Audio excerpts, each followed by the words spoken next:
ang presensya.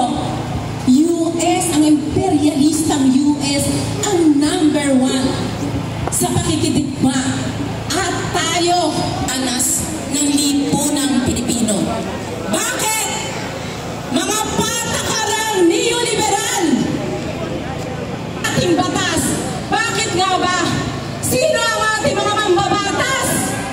80% ng ating mga mambabatas na mga nakaupo, mga kasama, mga elitista. Walang pakialam sa mahihirap.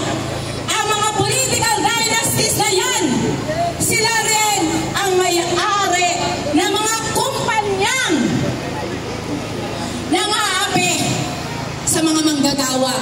Sila rin ang mga may-ari ng kumpanyang nakikipagsabwatan sa dayuhang kumpanya. Kaya naman, ang tindi ng pagkawasak ng ating kapaligiran, ng ating yaman, ng ating likas na kayaman, ng yaman ng ating bansa, na nagdudulot ng matinding kahirapan. Hindi ang mga dayuhang kapital